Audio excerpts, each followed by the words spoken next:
นะหรือขาชื่อไปวัดเดียวท่านพระแล้วจึงไปให้คนเฮือนบอกก่อนถ่ายให้เพิ่นบอกก่อนโดยเพิ่นค่อยบอกบ่ไปบ่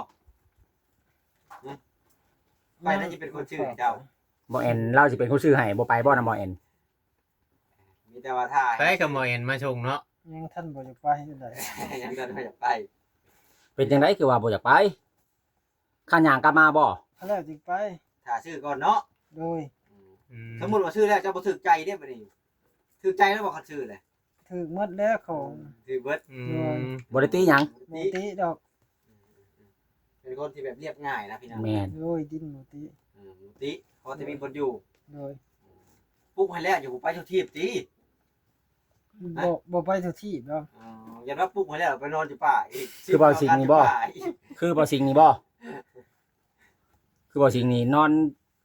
เพื่อนมันร้อนอยากไปนอนอยู่กลางป่า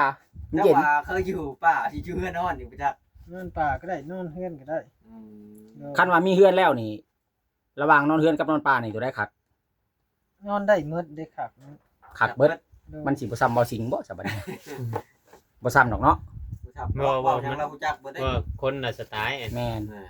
เจ้าถามยังเรารู้จักบ่ถามบ่สิ่งแล้วจมมนต์7เถื่อก่อนจะตอบเพราะว่าเราบ่คือกันว่าแต่มีทางผู้ใหญ่เพิ่นซื้อดินให้บ่ได้ติว่าอยู่ใส่ก็เอาเบิดอยู่ใส่ก็ได้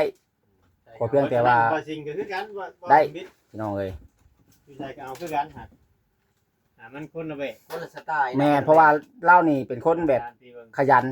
เพราะว่าเราเคยสู่ชีวิตแบบหาอยู่หากินเลี้ยงตัวเองเนาะบ่แม่นบ่สิ่งแล้วบ่ได้มีได้เครื่องของอันนี้นะอันนี้เรามีเบิดของอยู่อันการทำมาหากินแล้วแม่นมีเครื่องมือทำมาหากินเพื่อสู่ชีวิตหรือว่าเพื่อเลี้ยงชีพนั่นแหละพี่น้องเอ้ยเพราะว่าเมื่อก่อนก็ต้องได้พึ่งพาเจ้าของเองชาญให้เบิ่งดูชาญไปได้อื่นน่ะเฮ้ยสาธิตให้บ่แอนสาธิตให้เบิ่งดูบ่แอนมึงดูเอาบ่แอนสิซื้อไผลงมาให้เจ้าสารแห่คันเจ้าสารเบิ่งดูนี่ให้เบาดูชาญให้เบิ่งเราเฮ็ดได้พี่น้องเราบ่ได้ใช้กีมได้แล้วเอาน่ะบ่ใส่ได้กีมงั้นดิเด้อเราใช้กีมเลยน้องบ่ได้ใช้กีมใส่จังได๋ครับพ่อครูเจ้าเฮ็ดเป็นบ่ใช้กีมฮะ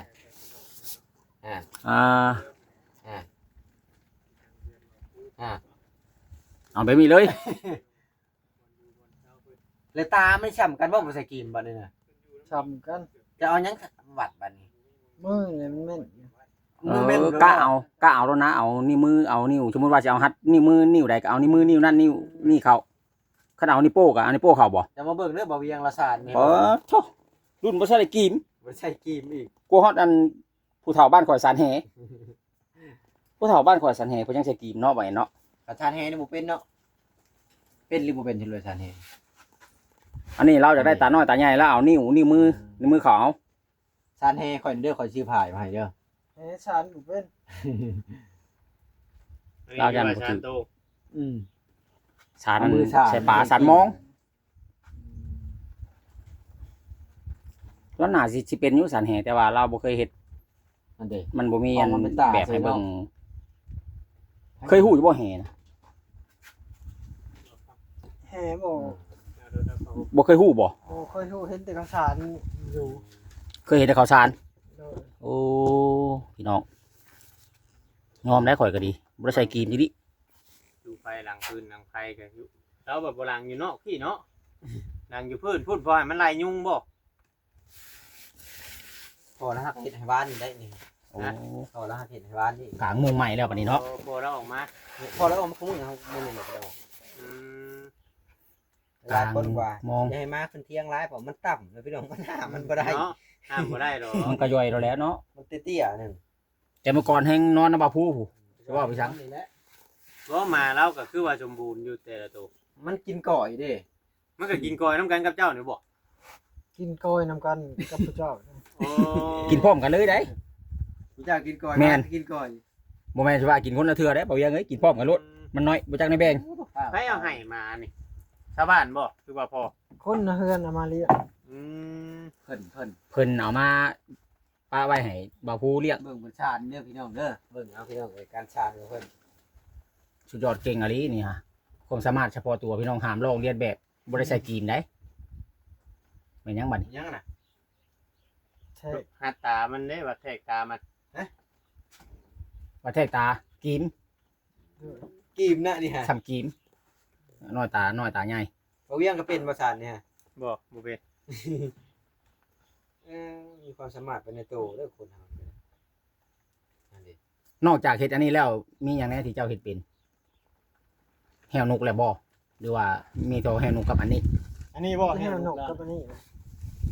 แห้วนกแห้วนก อันนี้ได้แหวนกนะ แห้วนกคุมนะวะ ให้นกครบ นกยังกระทึกกันไปติด เอ้ามันน้อยเด้มันน้อยมีแต่นกคุมแล้วซ้ำ เป็นกระเป๋า มื มื อข่อยมาชีวิตกองเพียงหัวเข้า ใช่แล้วป้าจะป้าให้เดี๋ยวนี้น่ะละลายนะฮะ โอ้เอาเลย เอาคือถิ่มมันเลย เราย่านบ่เห็นให้ ยังบ่ได้ถิ่มเอาไว้ เอาไว้แห่นแล้วว่า เรามันทิม ละลายเป็นกระเป๋าโอ้โห อ๋อ ลายดีได้บ่เพียงเอ้ยข่อยมาตอนนั้นกองเพียงพี่ ไม่ผิด อ่านอยู่ได้แล้วก็ได้ แม่นแฟนเด้บัดนี้ ไปเว้าเรื่องว่าผู้หญิงเหมือนว่าอายุยะชกกระปก แม่ ชกกระปกเนาะ บ่สะอาดว่าซั่นเว้าเรื่องผู้หญิงผู้หญิงต่างกันพี่น้องมันก็สิอยู่เป็นโสดตลอดไปแล้วคันว่านั่นน่ะ อยู่เป็นโฉดตลอดไปเลย สบายบ่ สบายกว่า แบบผมมีผู้ได้ใช้นะ อิสระสบายใจอยากไปทางใดก็บ่มีไผสอบบ่มีไผถามหาเนาะ คือเอาในทุกให้เมียใช้หันให้นี่ คันไปหันไปนี่เฮิงนึงโทรนำ แต่น้อยเว้าโดดเมียเห็นในคลิปโดดบ่แห้งได้อจ้ะเมื่อโอ้ว่าจำนั่นก็ว่าใช่ว่าทุกข์เนาะสิว่าอีกแล้วเนาะว่าไผ เมียขาดบ่ได้ขอยคือข่อยนี่ เออ เนาะเดี๋ยวเราโทรนำเราคันว่าไปหลินน้ำหมูกอะเราอยากใช้เวียกได้เราขาดใช้เวียกแล้วบ่ได้ ค่อยๆดีออกจากบ้านหอมแก้มเมียก็ได้ เห็นข่อยเว้ามาบัดนี้เฮ็ดเว้าไปทางใหม่แล้วบัดนี้ โอ้ย เนาะ อันนี้พ่อหันว่าเมียใช่บัดนี้บัดว่าหอมแก้มเมียอยากให้เมียอันนั้นได้นี่ ฮะ ฮะ เพลงอันนี้เพลง เป็นนี่ อันน่ะทาบุญยู่อะนะแล้วอะยังเพลงอันน่ะนะหอม เพิ่น แก้มไปเฮ็ดงาน หาเงินมาเด้เพิ่นว่านะ หาเงินมานั่นนะ เอาแบบอาจารย์บุญยู่เพิ่นว่า เออ วิวก็แตกหมื่นแตกแสน เออ วิวเพิ่นเป็นน้ำบ่หอมแก้มเมียบ่วิวคือหลัก10แท้ดอกยัง อร่อยละลายติ แม่นบืนพี่น้องเอ้ยหันกันหลักร้อยหลัก10อีกก็ดี เจ้ามาแต่บ้านได้บ่บอกไป แม่น เออ มาแต่บ้าน ได้บ่เห็นว่าเจ้าเข้าหาสบาย บ่เพราะว่ามา แล้วเว้าไปให้สบายกว่า มาหาบ่าวผู้คนว่า มีเวลาจึงสิวนไปหาสบายเพราะว่ามาแต่หาน้องน้ำคิง อ้าวเราพี่คือว่าเจ๊กึ่มเอาไปเลี้ยงเลย พอดีโพอยู่บ้านพุ่นพ่อน้องน้ำคิงอยู่บ้านพุ่น โอ้ยเพิ่นเอาเมื่อก็แต่หึงเนาะ เป็นเดือนแล้วคอยบ่ฮู้คอยหากระฮู้มื้อ เจ้า นี้ ได้ฮู้บ่ แม่น อ๋อเจ๊กึ่มมวยถึงเนาะ แม่น ใกล้ๆนึงคือบ่เมื่อลิ้นแน่คอยว่า อ้าว เราบ่จักบ่เราจักอยู่บ่เพิ่น จั จักกันแล้วมาอยู่ เราเคยเมื่ออยู่บ่ เคยเมื่อแล้วทั้งพ่อเฒ่าพ่อหยังก็เคยเมื่อกันแต่ว่าเราว่าจำบ่ได้ คนลืมง่ายขันเทียนกับอาจารย์บอกยังมาเฮาเทือนลืมแหละ สรุปแล้วเจ๊กึ่มมวยเลี้ยงบ่นี่รวมผู้ใหญ่ เจเตี้ยสาว มาอยู่น้ำเชาเตี้ยเนาะ สาวเตี้ยเมื่อว่าง่ายก็เมื่ออยู่โบสถ์เมื่ออยู่โบสถ์นำพระเจ้า อาศัยพระเจ้านะบัดนี้ฮะเบิดที่พึ่งพาเพราะว่าทั้งพ่อเฒ่าก็เราเฒ่าเลย คือบ่ผู้นี่ข้าพ แต่ เจ้า ที่คือว่าไปไทยบ่จะเอาไปตอน แม่น ไปไทยแล้วเป็นอะไร ไปไทยเดือนหนึงแหละ เจ้าข้าโบสถ์เนาะ เพิ่นว่าน้องคิง บ่ได้ นี่ เคยเข้าอะไร เราก็บ่ได้ให้เฮ็ดหยัง โดย เพราะว่ากินข้าวก็กินข้าวอยู่นอกบ้านบ่ได้ให้เฮ็ดล้างถ้วยล้างบวงล้างจานกับมือละใบสองใบบางเทื่อก็4 5มื้อล้างเทื่อ2 3ใบนี่แหละมัน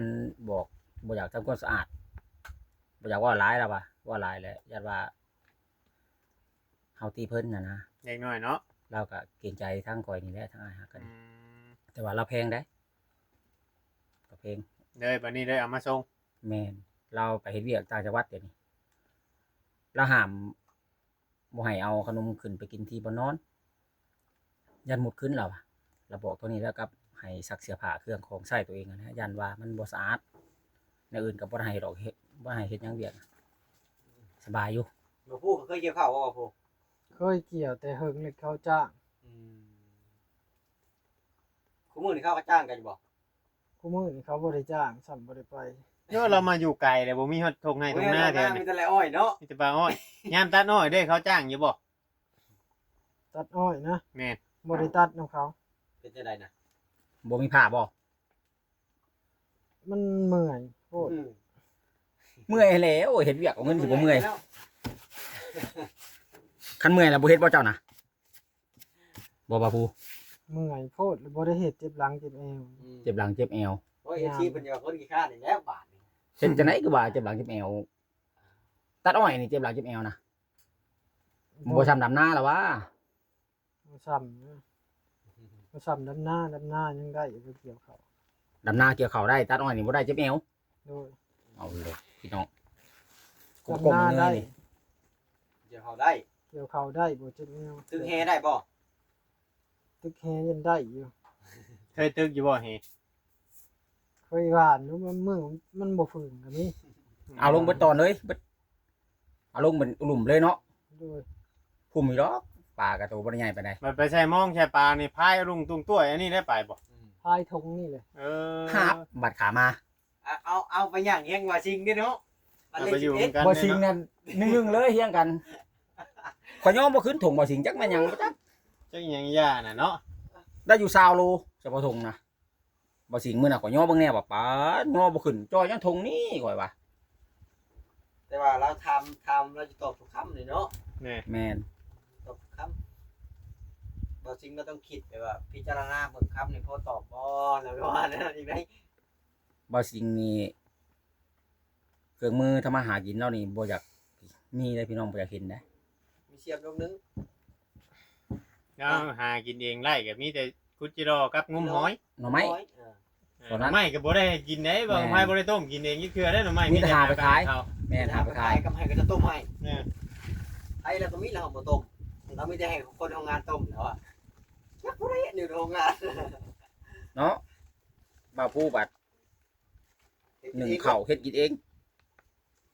เป็นวัดแท้พี่น้องเป็นเครื่องวัดแท้สายตายังดีบ่ฮู้จัง สายตายังดีอยู่ หากคนราชตายกับบ่าวสิงห์บัดมักได้ผู้สาว อืม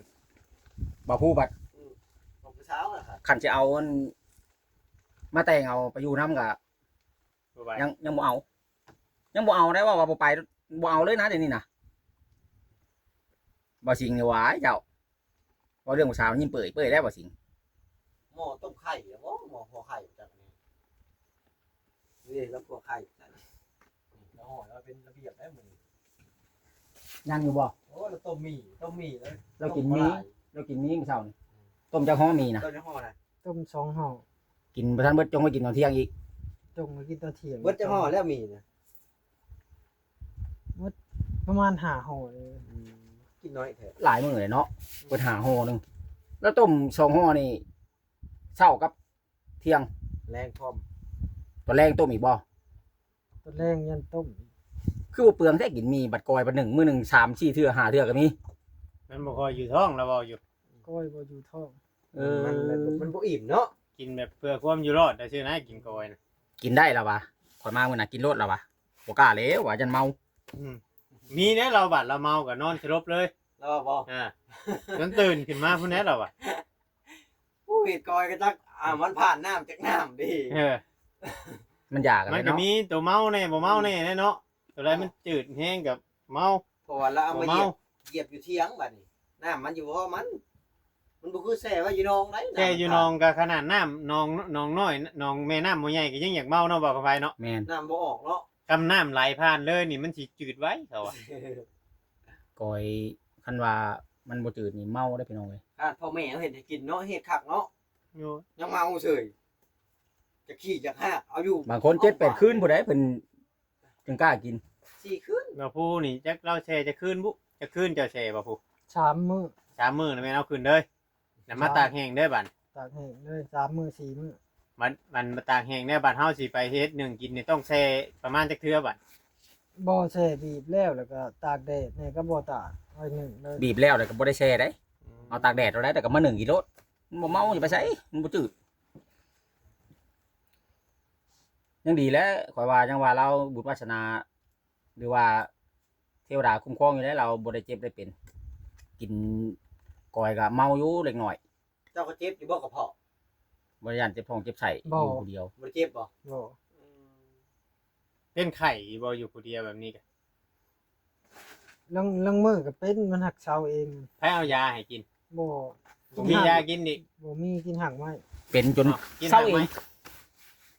หางไม้ยังอ่ะคือดีแท้เนาะ แขนประจำนะหางใหม่นะ ตุ่มก้าคามป้อมมันก็เซาเลยกับหัว เพื่อกับ คนบ่เคย แป้บ่ กินมันก็สิเช้า ในคอเรานะประจำได้ใน โอ้ยก็ ไม่ยังใช้เบิ่งอ่ะ เจ้าเห็นนะบ่ กกตุ่มกา เอาให้เพิ่นเบิ่งแน่นคงดีเจ้าน่ะในคอน่ะ เอาออกมามึงอยู่ เอาให้เพิ่นเบิ่งดู เบิ่งได้บ่ หากตุ่มกา ดียังอ่ะนะ ดีแค่งูเลย คุณ เอ้ากกตุ่มกาน้ำโคกเฮานี่บ่ โดย ยังบ่ครบเลยมันครบเลยพ้นใช่เลย ตุ่มกามันดีไข่ ดีไข่ ดีไข่กับคำเป บ่แม่นบ่ยาสลาที่พี่ดีไข่นะตุกานี่ดีไข่ โดย ดีคนละแบบเนาะ เอาแล้ว คนละแบบ ก็มาคำแปลก็ดีไข่อยู่ไหนก็คือว่าแล้วเขาอยู่น้ำเปล่าอย่างกันเฮานี่ไหวกับโบเทียบดากนี่บ่ได้เซา ไผเป็นคนบอกเจ้าทำบิดเอามาลองตัวเฮียนหูไปเองบ่ ดีไข่เฮียนหูเองต้มเอง โอ้ กินไปแล้วนะ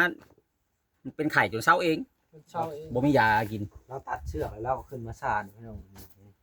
ตัดเชือกแล้วขึ้นมาซานไปเลยสุดแล้วด่างกินนี่นะ เนาะ ยัง เอาคือทิ่มได้สัมตัวใหม่บ่นะฮะ ตัวใหม่ยังบ่สุดซ้ำตัวเก่า เราจะทำสิได้พี่น้องเดินทำมาหากิน สานต่อกันเฮ็ดแบบยาวๆลงไปเป็นว่านี่ได้บ่สานแบบยาวลงไปเฮายืนจนเพียงแอวเพียงเอิกผู้ ชานชุดเชือกยังบ่ได้เลยชานยาวไปชานต่อเชือกเอา สานต่อลงหลุมบ่เฮ็ดคือว่าน้ำเลิกนี่เฮายังลงไปเลิกจังซี่นะ คนอันนี้ก็บ่ซิง ชานบ่มีเลย หากแต่ว่าสานยาวเอาซำนั้น ชานยาวนี่ต้องมัดเอาเทละตามันนั่นคือ เฮ็ดทีวีไงเจ้าว่าเป็นสานทีวีเป็นอยู่จักอันนี้เฮ็ดทีเอาไผลงเฮ็ดเป็นหลังคอหลังคุบนี่เป็นเพราะว่า แม่น ลักษณะนี่เนาะ ๆเขาเอามาให้เราเบิ่งตัวอย่างมีให้เราเบิ่งน่ะ เป็นเนาะ เป็นเพราะว่าได้คำมีกี่มีหยังนี่มีไม้หัดแบบตาน้อยตาใหญ่นี่แฮนี่ก็ญาติเป็นอยู่ค่อยว่าเบิ่งลักษณะแบบนี้นะอันนี้แหละบ่มีกี่บ่มีไม้แบบแล้วว่าบ่เป็น เขาเจ้ามาเลี้ยงงัวเลี้ยงควายน้ำนี่เขาก็ไปมานั่งเด่นนั่งหัวน้ำอยู่บ่ บ่ บ่มีไผเข้ามาบ่ บ่มี ยันว่าเจ้าอยู่ผู้เดียวมีบนชนบนหยังแต่เขามานั่งเด่นนั่งหัวน้ำ มีแต่ผู้สาวมาเลี้ยงเด้เพิ่น มีแต่ผู้สาวไรพอเราเป็นคนที่บ่บักมือ แม่นมีแต่ผู้สาวภูมิงาม ทำมันยิงมานี่ก็ครบรถ พบรถ คำผู้หญิงมานี่บ่เห็นดอกอยู่นี่นะ ย่านผู้หญิงนะเนาะ คอยไม่ต้องการผู้หญิงแจ๊บแล้ว เห็นผู้หญิงนี่ซ้ำเห็นเชื้อบ่ฮู้มันบ่สะอาดแล้วว่ะ ต่างว่าเนาะ มามื้อนั้นก็ว่าบ่สะอาดเนาะบ่แม่นขี้ไก่หลายแล้วว่ะตะกี้นะมักหน้าผู้สาวขี้ไก่หลาย มาผู้สาวที่ไกลลายแล้วเลยบ่มักแล้ว แม่น อันนั้นกระจกชามเก่าตะกี้บ่เปลี่ยนใหม่ก็ถิ่มเลย กระซามจักของไผบ่จักของเจ้าบ่กระซามน่ะ แล้ว อันตรงนั้น โดยแน่ บ่ตรงน้ำอยู่นี่เด้ตอนนั้นน่ะ ของเข้ามาแต่เฮือนเลย ของเพิ่นมาให้ โดย อืม เพิ่นเอามาให้ใช้ แม่นเพิ่นเอามาให้ใช้ไรอ้อยนี่เพิ่นไทยมักไทยกบดินไว้พี่น้องเอ้ยจักเพิ่นสิปลูกยามแรกเพิ่นปลูกนี่ยามแรงบ่ ย่านยามเลขบ่จักจักยามเด้อย ามแรงนี่เพิ่นต้องใช้ท่อน้ำดีสปริงเกอร์หรือว่าจังได บ่เพิ่นยังบ่เฮ็ดโอ้ย เกี่ยวเขาวแล้วเพิ่นปลูกเนาะ เดือน11นี่แหละ กามันใกล้สิเบิดผลพวก ปลายฝนพี่น้องปลายฝนต้นหนาวเพิ่นปลูก ปลูกมันก็เน่าแล้วเนาะ หนาวก็เบิดผลเพิ่นปลูกพอดีดินให้ดินยังชุ่มอยู่นะเบิดผลแม่นเพิ่นปลูก พ่วงอันนี้เนาะไรอ้อยนี่คือ เจ้าเบิ่งสวนยางมันกว้างได้สวนยาง ถ้าไม่เฮ็ดหน้าชนิดได้ร้อยสอบเลย ส่วนยางอันขี่รถจนเหงา แม่น ข่อยเคยไปอยู่ส่วนยางจนจะคลอดเฮือนจังแม่นของไผเฒ่าแก่แล้วข่อยว่าส่วนยางรวยแล้วขายยาง แล้วมื้อนี้เพิ่นบ่เอาข้าวมาให้ มื้อนี้เพิ่นบ่ได้มาออกมาเอาให้เลย กินฮอดเพิ่นอยู่บ่เพิ่นบอกมานี่ บ่ บ่มีความรู้สึกหยังเลย บ่มีความรู้สึกหยังเลย เคยอยู่ผู้เดียวแหละเนาะ โดย เดี๋ยวบ่จักว่ากินฮอดผู้นั้นแล้วบ่จักว่ากินฮอดผู้นี้ โดย ขอเพียงแต่ว่ามีกิน มี ว่าแต่ละมื้อนี่บ่ผู้แต่ละมื้อนี่เจ้าคลองอยู่บ่คลองแบบว่าถ้ามีคนมาส่งข้าวแต่ละมื้อน่ะแต่ว่าถ้ามีคนมาส่งข้าวให้กินหั่นนะ ลงมือก็บ่ได้คล้องเลย บ่ โดย บ่ได้คล้องจังดิ โดย เพิ่นมาให้ก็แม่นได้กินเพิ่นบ่มาให้ก็แม่นหากินเองนะว่าเวียง จิโร่นี่หาคุดอยู่บ่ บ่ บ่เคยกินจิโร่อีก บ่เคยมันเลิก มันเลิกขุดบ่ถึงบ่ คุณบ่เทิง โอ้ ก็อย่างเดียว กระปูกับจิโร่นี่มันยังเลิกกว่ากัน ท่อกันนั่นแหละกระปูเลยเลิก กระปูก็บ่ได้กินอีก โดยมันแข็งมันเลิก อืม ขุดบ่ถึง คุณบ่เทิงกระปู บ่ว่าดอกบ่ปูบัดขุดมัน เนาะบ่คนก่อยแฮงเด็กเด้เนาะ บัดขุดมันน่ะยังถึงมันบัดเกลือน่ะ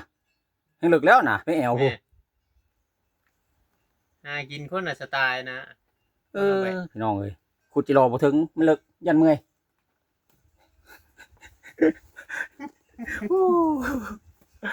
ผู้จักแนวเว้าพี่น้องจิโร่นี่หน้าที่จะขุดถึงอยู่นะ